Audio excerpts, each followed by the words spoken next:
I love being inspired by my previous comedians.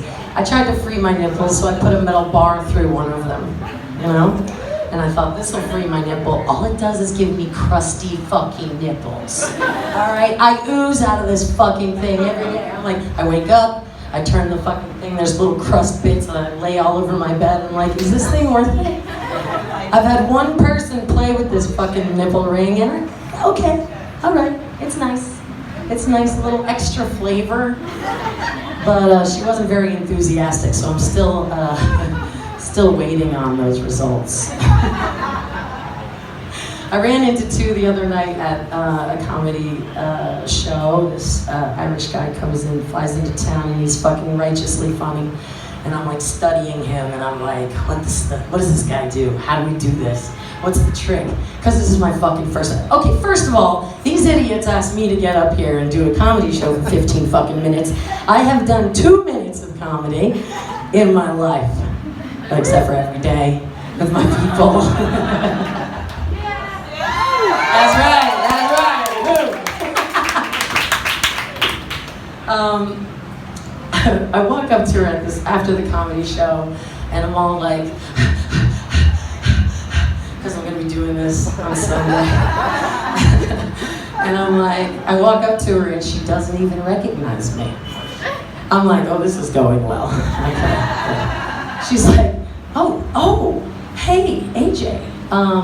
The other day you looked like a rock star. Today you look like a fucking CrossFit coach. I don't think I should be able to recognize you. I'm like, I like both of these options. So the reason I'm dressed the way I am today is because I'm a fucking rock star and a CrossFit coach. I'm not a CrossFit coach. I hate CrossFit. But do you see the behind? What was that? Do you see your behind? Do you see your behind? I don't. Your beeline. Oh, my beeline. Oh, are you looking at my beeline? Well, don't look at my ass, because I woke up zitty this morning because I was so nervous about coming into it. I was like, my fucking ass is covered in zits. Okay? It was not fun, it was not interesting, it was literally like, this is going badly already. So then, I get into the fucking bathroom and I'm like, no, you look great, this is gonna go great, right? And I was just having a talk with Andrea the other day. I say your name wrong every fucking time I talk to you. It's okay. We're having a conversation about, okay, when you look in the mirror, ladies, right? When you look in the mirror, you have to make a fucking decision, right? Because what you're seeing isn't reality. It's not fucking reality. You gotta make a decision. You can either decide you look like shit, or you decide you're the fucking queen, right? You decide you're the fucking bitch with the bestest, right? That's right. Make a decision about yourself. So I made a fucking decision this morning. I was like, bitch, you look fine, girl. Get out there. Live your life. I was feeling a little squinty. I already smoked up, right? I wake up. I don't even get out of bed, and I'm like, where's my fucking pipe? Give me my fucking pipe. So yeah, I had, I was looking amazing, and I go to Legumes to get my fruit smoothie because I'm gonna fuel up for this shit. And I run into my friend Genoa. I just made the decision about how fucking amazing I looked, right? I walk in, Genoa's like, bitch, what the fuck is wrong with you? You look like, are you high? You look like fucking shit. I was like, whoa, my decision-making process this morning is not working. Thank you, Genoa. He was supposed to be here, but his bitch ass fucking bailed on me, and he was going to be part of the show. I knew that was coming. He didn't. Getting high. Oh, he is getting high. I was going to apologize to him last night. Yeah, this guy shares weed with me all the fucking time, right? He's like, last night he's like, I give him my bag of weed. He like pours the whole thing. I was like, whoa, motherfucker, what are you doing with that? Rolling all that up in that shite-ass tobacco. Ruining my kush. I do not understand where you think. And he smokes me up all the time, and I was like, give it back. So there is a whiteboard in the back of the room that I forgot to bring up here. A lady there in the black dress, right down by your hip, your right hip, down. Oh, by the way, Yulia is here, and her artwork is on these walls. Yulia, can you please raise your hand? That's right. There we go. We got these skateboards, all these women up here. She is an amazing artist. Thank you so much, John. You're amazing. I've got so much support. Can all my people just raise your hand? The people who know me personally, hell fucking yes. Being here on a Sunday night. Right? We all got work in the morning. I'm fucking impressed. So anyway. Don't cheat shit. Say that again. Don't cheat shit. So these idiots over here, these comedians are like writing on little pieces of paper. They're gonna try to fucking hide it from you. They're trying to hide from you that they have no fucking idea what they're gonna say. Not me. See that I'm a fitness coach. I use this fucking whiteboard like it's my goddamn brain, okay? So I decided you all follow along. Just like you do with your workouts, huh?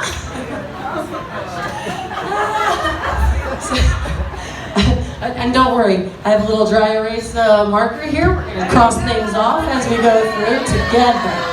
Alright? Always open for suggestions. Okay. Is there any drag queens in the room? Are you a drag queen? Oh, my fellow comedian is a drag queen. This is amazing. Except for you're not the gender I was looking for. I hate to then, me too you there on that one. Like, sorry, honey. I do both. She's, yo, when you tuck that dick, girl, what you do to me. I just wanted to talk about how men make hotter women than women make, and it's really frustrating. I really want to thank them for like having me explore my creativity with their creativity and how gorgeous they can make themselves. But I remember in college my boyfriend was in the back of the van and we were traveling. It's like a big rowing team, right? We've got like 50 people in 5 vans going down the highway at 100 miles an hour, which is like 140 kilometers an hour or something like that. And we decided to flash the van behind us. So both of us fucking press ham. Does everybody know what press ham is? Press ham. Pressed ham means when you smash your ass cheeks against a window and it looks like Christmas dinner. No, it doesn't. But it's okay. I just wanted to say it. So anyway, we smash our asses up against the back window, and later on, I'm expecting to hear, AJ, your ass. I mean, bitch, you got a fine ass, right? Oh, no, that's not what I hear. And I was dating this guy. They're like, yo, I'm sorry to tell you this, AJ, but we all, in the van behind you, we realized that we were all looking at the wrong ass. Sean's ass that really turned us on. We thought it was you, but it wasn't you. I was like, this is gonna be an uphill battle for the rest of my fucking life. She told me that it was gonna be dark in here. And I was like, don't worry, honey, I got reflector stripes. So this is how this outfit got picked. She's like, first of all, she called me a CrossFit coach, and I'm like, bitch, I'm no CrossFit coach. And second, I have reflector stripes. I bought these pants in 1983. The quality of this make is just undoubtedly the best. But at any rate, these are my raver pants from the 90s. Raver pants! So funny. Every time I fucking say raver, I've got these like secret New York City people like, I was a fucking raver too, man! I remember those years! Yeah. San Francisco. San Francisco, also cool. Was that Natalia? San Francisco! I was a New York City girl. Definitely did a lot of driving. Thank you. Yeah, we got some New Jersey. I'm actually New Jersey. Let's be technical here.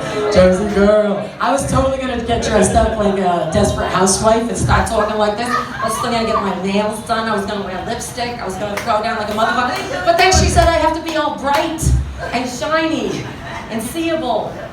And you can't be bright and shiny and seeable. Yeah, I don't have the jewelry necessary to be bright and shiny and seeable. I'm never gonna get to this list.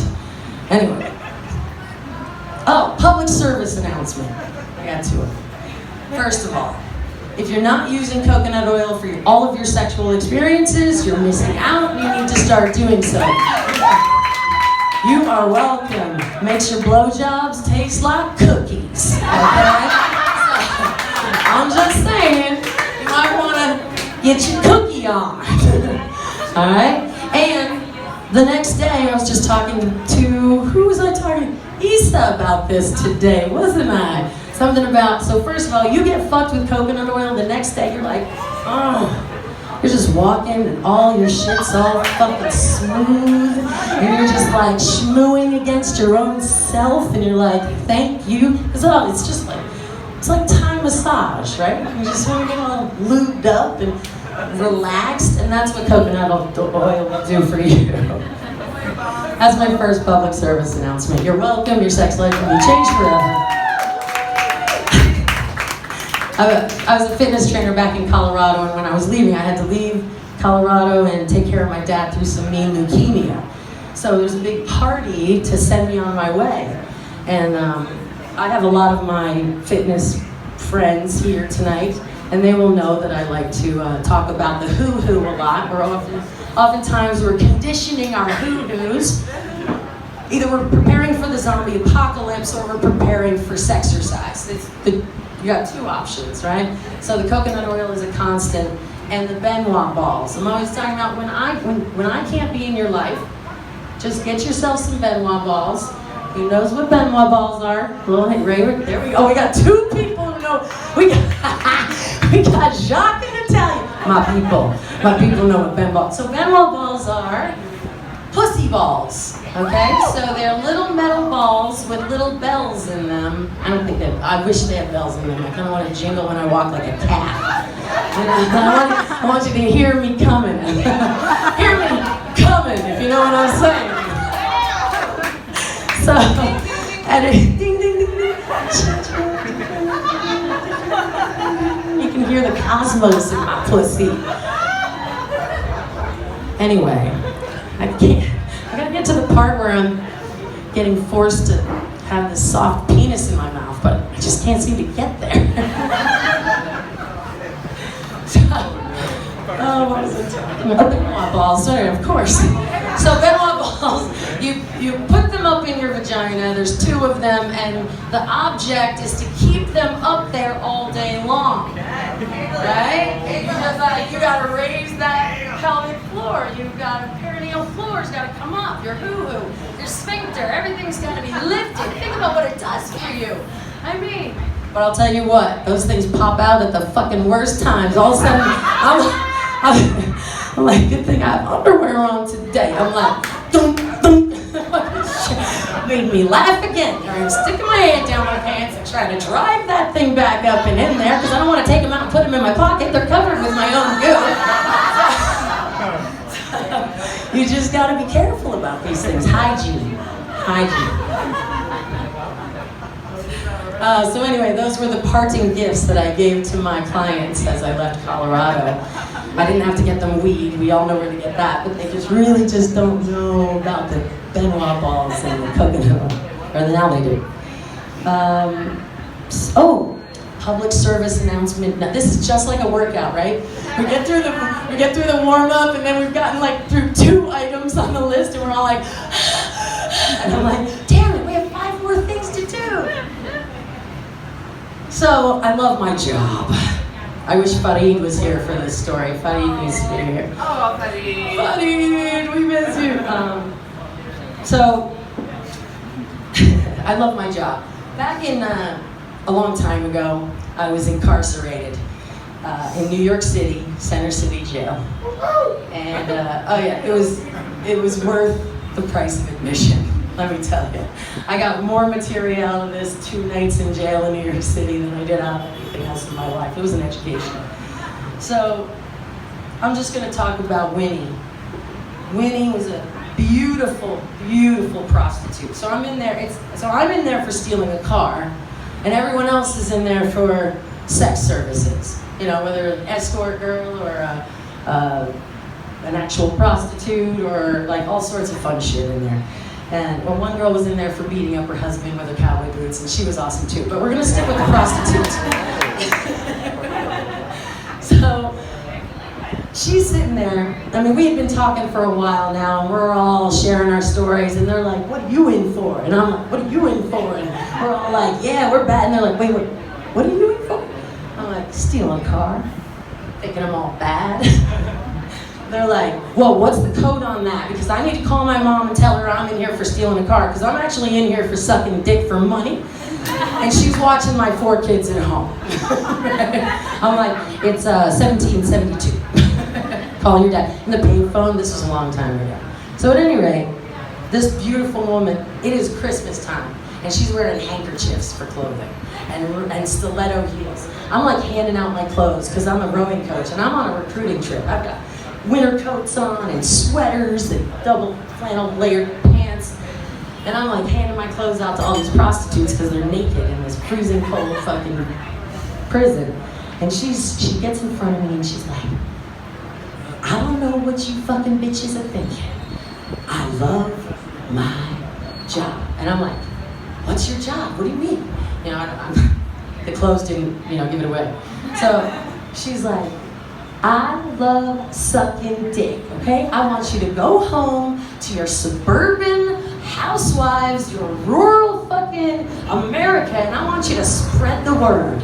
I love sucking dick, and I love getting paid to do it. I'm gonna send my babies to college on this shit. She's like, my mom is home taking care of my kids, and I love sucking dick. She goes, I get it. Some rich guy would pay her to get into a limousine and drive up to Connecticut and go into this giant mansion where there were all these horrible things going on, and the louder she screamed, the more money came out the fucking walls. I was like, you can't make that shit up. That has to be true. And then she's like, and he made me shit on a coffee table while he laid underneath it. And I was like, really? You make good money doing that? That doesn't sound too hard. How hot do you gotta be to shit on a glass table over somebody's open mouth? He wanted her to shit in his mouth, and she just had standards. Bitch had standards. She says who? She says when. All right, good. I love my job. That is, I've been telling her, I told her I would tell everybody in the world about her loving her job for the rest of my life. So that was that. So do you guys have anybody have a great, I'm going to steal this one from last week. Anybody have a great going to jail story? Nope. You're fucking lying. There is not a person in this room who has a good going to jail. Arrest. I do, but I'm all the way in the back. What you got? Come on, John. I got taken to jail I got beaten up by the cops in New York City. Are you black? Yes. Hello. Shocker, motherfucker. I got beaten up for spitting a piece of gum into a sewer grating, and then taken to jail. The story's longer than that, but it's your show, AJ. That's pretty good. Gum. I mean, it's not actually like you did anything bad, so it's not a great story in that way, but more of a commentary on our country. You notice Americans don't really want to hang out with each other anymore. We're like, you're an American? I'm gonna hang out with my other friends. You hang out with your other friends, and we're just not going to talk about how bad things are right now, and we're not going to really support each other very well, right? We're like, get the fuck away from me. Like Tyler, we have a buddy Tyler, he's American. We can barely hang out because we just don't want to look into each other's eyes. So at any rate, does anybody, ladies only on this question, anybody have a good pedophile story? No pedos in the room? That's also a lie, because I've heard some of you fucking comedians, and all you can talk about is fucking children. Fucking children or fucking children. There's distinctions. Where do you put your comma?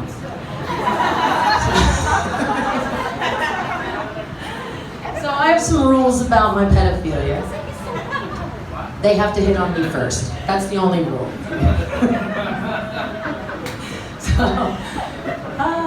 And so when you look like me, So when you look like me, two things happen.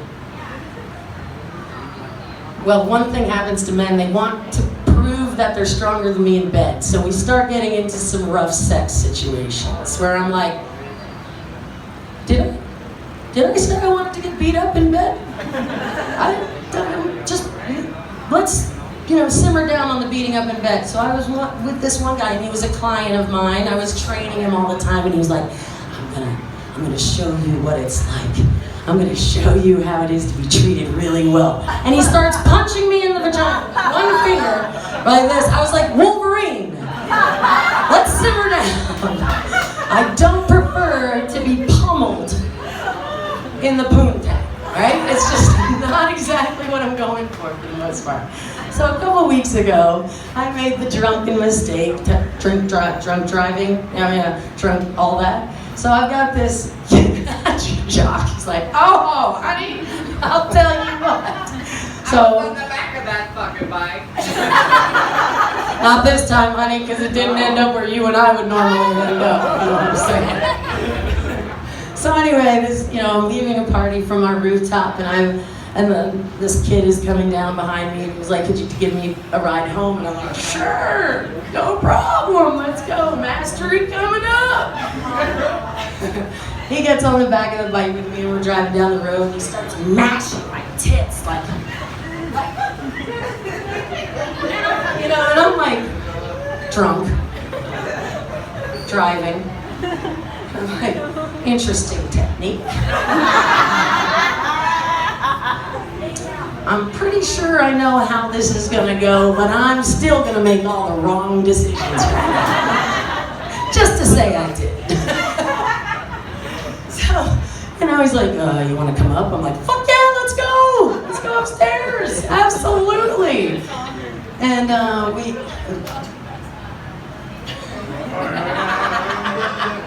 was like, no recordings. I'm kidding. You can record me. I'm a ham. So anyway, we go up into Mastery, and we get into his bedroom, and the fluorescent lights are on, and clothes are flying. No kissing. We did not even bother. We were not even interested in pretending to be attracted to each other. He's like flipping me over. I'm like, oh God, it's one of those guys who thinks that because I'm kind of muscular, he's supposed to beat me up. Fuck. So there we are, he's flipping me around doing the ass slapping thing, and I'm like, okay. And he's trying to shove his dick inside me, but luckily for both of us, he's pushing rope, whiskey dick like nobody's business. And this bitch, it's like I've been smoking all those cigarettes with my pussy. I'm like,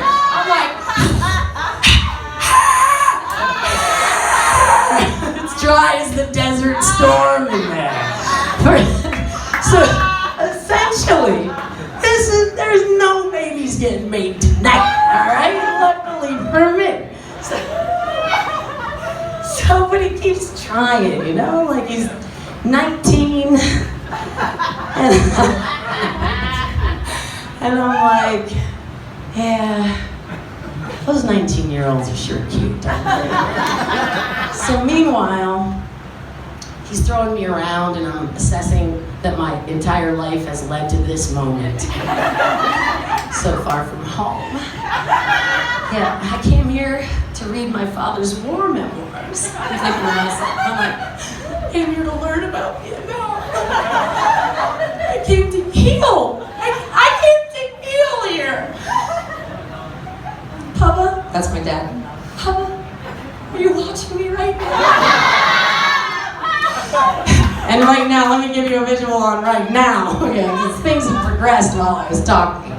So, somehow, I'm on the bed like this, with his knees on my biceps. Like fucking Thor. Legless, just Thor's knees down on my biceps, right? And so he's like 2 meters tall or something ridiculous like that. And he's about this big around. I can pretty much bench press him, no problem. I've been working on that, Like, make sure you can bench press the men that are trying to pin you to the floor.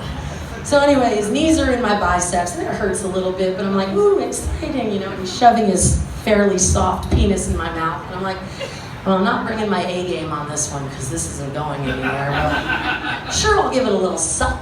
And I'm sitting there with the fluorescent lights in my face and thinking, this kid must really want to know what his mother looks like with his dick in her mouth. Oh yeah, that's where I was on an early Saturday morning. I love that punchline so much. It cracks me up every fucking time. So I'm naming my comedy act Not Proud But Funny.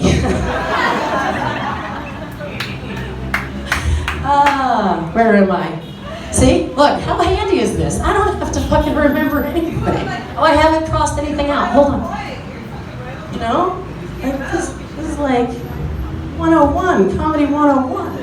There we go, coconut oil. Out of the way. I love my job. Everybody remembers that one, right? Let's see. Great arrest. You guys fail on the arrest account, so we're gonna just. But I don't. I like getting arrested. I got arrested smoking weed in my car right in front of the municipal court in New Jersey. Got cuffed, thrown in the fucking cop car, and by the end of the night, the guy goes, "Just try to smoke it at home, man." I'm like, "What do you mean?" He goes, "You're clearly not going to stop smoking weed." I was like, "You got a point. I'll try to smoke it at home." Good. Pedo story. Oh yeah, the 19-year-old pedo with the tough death. So we did that. Anybody got a good fuck your boss story? And by that I mean literally fuck your boss. I mean, no, wait a minute. Does anybody have a great fuck your boss story? Like you really fucked them up. Like you went in and you heard about a woman winning the lottery and she shit on her boss's desk. Did you hear about this? She wins the lottery on Friday and knew she was gonna come to work. Yeah, she knew she was gonna come to work on Monday morning, get into his office, and fucking dookie that shit right up on his desk. And the motherfucker walked in on her. That has to be an urban legend. It can't be true, but I'm really hoping that it is. Yeah, he's suing her, she's in jail, it's all that stuff. Yeah. All right. How am I doing on time? What's the time thing? Way over. We're way over. Yes. Can I tell you, 15 minutes was giving me anxiety like nobody's business. Okay, so I'm gonna end it. Give me the blinking light. Or I need the little laser, you know, it's like. All right, as my closer, Juliana, this is to honor you from today. So, one of the weirdest things I've seen in Vietnam, I was riding my bike, I had my buddy on the back, we were going by An Phu Market in Tao Dien, you know, and I hear this yelping noise. Dog, I can't hit the note, but you know that like high piercing dog, somebody do it for me, would you? High piercing dog barking in pain. Almost like a seal maybe. Okay, so both Mo and I turned to the left, and the first thing we see are two Vietnamese women with these horrified looks on their faces. And as we look down, they're both holding, or one's holding a leash down to a little dog, and the other one is like panicking, kind of grabbing her little dog. And I can't figure out exactly what's happening. And I'm looking at the little fucking dogs, and they're yelping, and the other one's looking, and then I see that the one little dog is facing away, and the other little dog's ass is to the other little dog, and its leg is entirely inserted inside the other dog's vagina, up to its thigh. There's no punchline to that, that's it, that's all I got.